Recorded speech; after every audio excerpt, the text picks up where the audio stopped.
তামাৰহাটত ধৰ্ষণকাৰী ঘৰত অগ্নিসংযোগ কৰিছে স্থানীয় ৰাইজে শ্বাহজামাল শ্বেখ নামৰ অভিযুক্তটোক জ্বলালে ঘৰ আন্ধাৰৰ সুযোগ লৈ বাসগৃহত অগ্নিসংযোগ কৰিছে কিশোৰী ধৰ্ষণত অভিযুক্ত আছিল শ্বাহজামাল শ্বেখ অভিযুক্তৰ পৰিয়ালে নিজেই ঘৰত অগ্নিসংযোগ কৰাৰ এক সন্দেহ প্ৰকাশ কৰিছে ইতিমধ্যে আৰক্ষীৰ জালত পৰিছে ধৰ্ষণকাৰী শ্বাহজামাল শ্বেখ শ্বাহজামালৰ লগতে আন 7জনকো আটক কৰিছে আৰক্ষীয়ে কিশোৰীগৰাকী অন্তঃসত্ত্বা হোৱাৰ পাছতে পোহৰলৈ আহে এই সমগ্ৰ ঘটনাটো কিশোৰীগৰাকীক দৰৱ খুৱাই গৰ্ভপাত কৰাৰ চেষ্টা কৰিছিল লম্পটটোৱে ঘটনাৰ সন্দৰ্ভত থানাত ভুক্তভোগী পৰিয়ালে দাখিল কৰিছিল এজাহাৰ আৰু এজাহাৰৰ ভিত্তিতে তামাৰহাট আৰক্ষীয়ে গ্ৰেপ্তাৰ কৰিছে শ্বাহজামাল শ্বেখক গ্ৰেপ্তাৰৰ পৰা ঘৰৰ পৰা পলায়ন কৰিছিল যিহেতু আন সদস্যই ঘটনাৰ সন্দৰ্ভত তামাৰহাট আৰক্ষীয়ে অব্যাহত ৰাখিছে এতিয়া তদন্ত প্ৰক্ৰিয়া নিশাৰ ভাগত দেখিবলৈ পোৱা গৈছে ধৰ্ষণকাৰীৰ অভিযুক্তৰ ঘৰত এনেদৰে অগ্নিসংযোগ কৰিছে আৰু এই অগ্নিসংযোগ কোনে কৰিছে তাকে লৈ এতিয়া সৃষ্টি হৈছে চাঞ্চল্যৰ একাংশই মন্তব্য কৰিছে যে নিজে অগ্নিসংযোগ কৰিছে বাসগৃহত ইতিমধ্যে আৰক্ষীৰ যিটো জালত পৰিছে শ্বাহজামাল শ্বেখৰ বিৰুদ্ধে এই অভিযোগ উত্থাপন হৈছিল আৰক্ষীয়ে বহু তথ্য প্ৰমাণ লাভ কৰিছে অন্তঃসত্ত্বা হোৱাৰ পাছতে পোহৰলৈ আহিছে এতিয়া সকলো তথ্য লাভ কৰাৰ পাছতে আৰক্ষীয়ে ইতিমধ্যে যিহেতু গ্ৰেপ্তাৰ কৰিছে শ্বাহজামাল শ্বেখক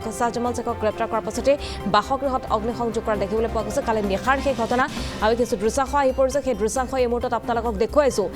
আমাৰ হাতত এই ঘটনাটো সংঘটিত হৈছে ধৰ্ষণকাৰী ঘৰত অগ্নিসংযোগ কৰিছে শ্বাহজামাল শ্বেখ নামৰ অভিযুক্তটোৰ ঘৰ এনেদৰে জ্বলাই দিয়া দেখিবলৈ পোৱা গৈছে আন্ধাৰৰ সুযোগ লৈ বাসগৃহত অগ্নিসংযোগ কৰিছে কিশোৰী ধৰ্ষণত অভিযুক্ত শ্বাহজামাল শ্বেখ আৰু অভিযুক্তৰ পৰিয়ালে নিজেই ঘৰত অগ্নিসংযোগ কৰাৰ সন্দেহ প্ৰকাশ কৰিছে এতিয়া স্থানীয় লোকসকলে ইতিমধ্যে আৰক্ষীৰ জালত পৰিছে ধৰ্ষণকাৰী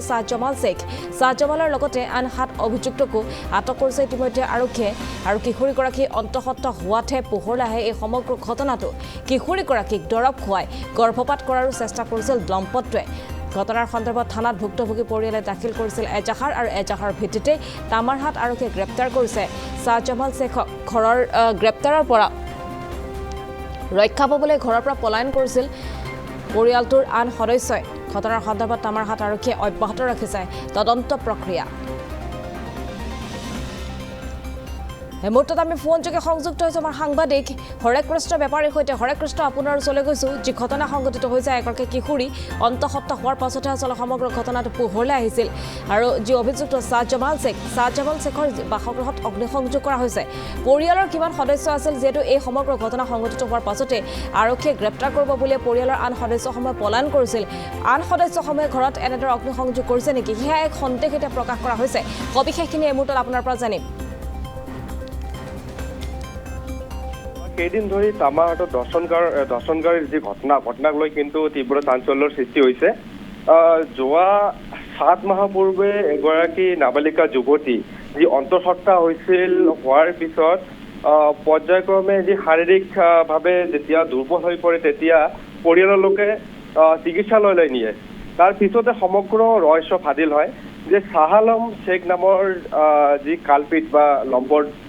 জন আছে তেওঁৱে দৰ্শন কৰা বুলি ইতিমধ্যে স্পষ্ট হৈছে আৰু আৰক্ষীয়ে যোৱাকালি গোসাইগাঁৱৰ পৰা আটক কৰে শ্বাহজামাল শ্বেখ যিহেতু শ্বাহজামাল শ্বেখৰ লগতে শ্বাহজামাল শ্বেখৰ যি পৰিয়ালৰ লোক আচলতে আত্মগোপন কৰি আছিল কেইদিন ধৰি যোৱাকালি যি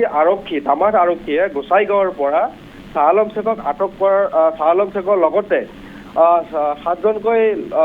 লোকক আটক কৰিছে তাৰে ভিতৰত 7 বছৰৰ কাৰণে আটক কৰিছে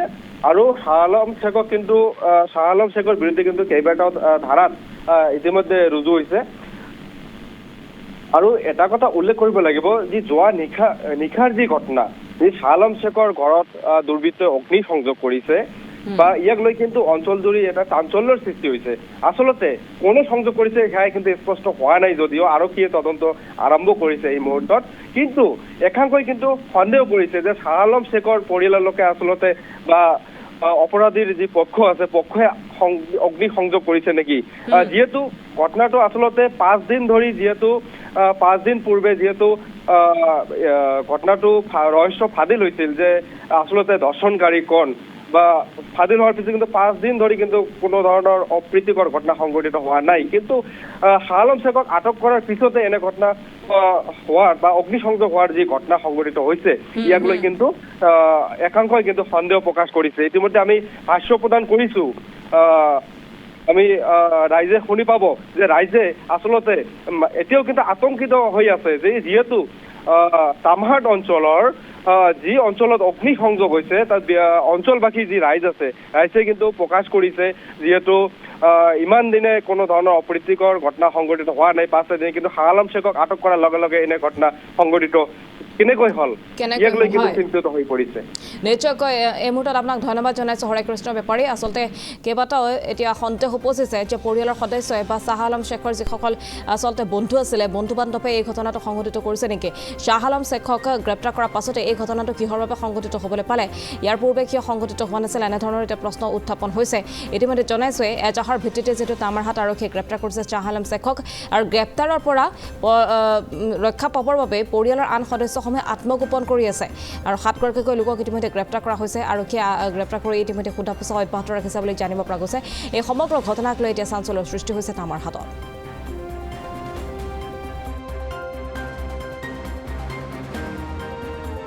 যোৱা 5 দিন পূৰ্বে আমি এটা ঘটনা ইয়াত গম পাইছিলোঁ যে তামাৰ থানাৰ অন্তৰ্গত এজনী নাবালিক ছোৱালীক এজন যুৱকে জবৰ জবস্তি কৰি তাৰ লগত কুকাৰ্য কৰে। তাৰ ফলত সি অন্তঃসত্ত্বা হয় আৰু 5 দিন আগত ছোৱালীজনী অসুস্থ হৈ পৰে। অসুস্থ হোৱাৰ পিছত ডক্টৰৰ তাত লৈ যোৱাৰ পিছত ফেমিলিয়ে গম পায় যে সি প্ৰেগনেণ্ট, অন্তঃসত্ত্বা। তেতিয়া বিষয়টো এই অঞ্চলৰ কিছুমান সচেতন ব্যক্তিক জনোৱা হয়। পিছত সচেতন ব্যক্তিৰ লগত গৈ সেই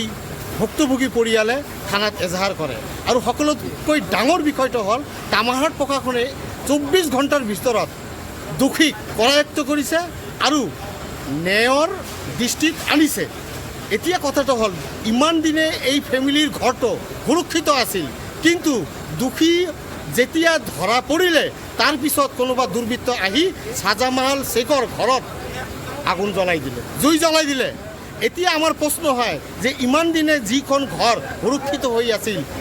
এই দুৰ্বৃত্তসকল ধৰা পৰাৰ পিছত, এই শ্বাহজামাল শ্বেখ ধৰা পৰাৰ পিছত কেনেকৈ এই ঘৰটোত আগুন লাগিব পাৰিলে।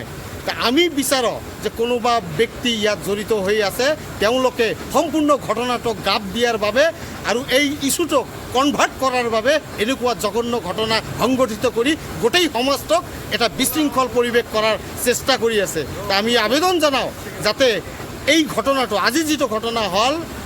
ঘৰ পুৰাই দিয়া আসামীসকলৰ, এইটোৰ উচ্চ পৰ্যায়ত তদন্ত হ'ব লাগে। শ্বাহজামাল শ্বেখৰ ঘৰত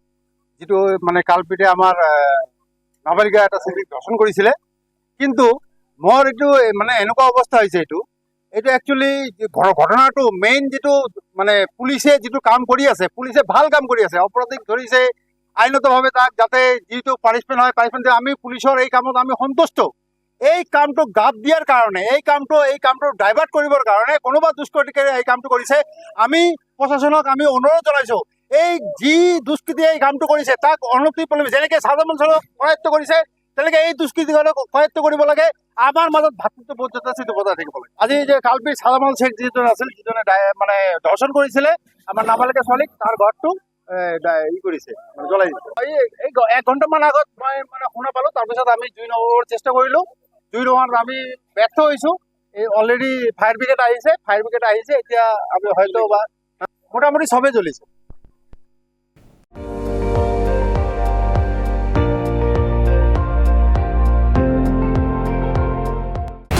আপুনি চাই আছে ND24, সৰ্বশ্ৰেষ্ঠ নহয় সৰ্বোত্তমৰ দৌৰ।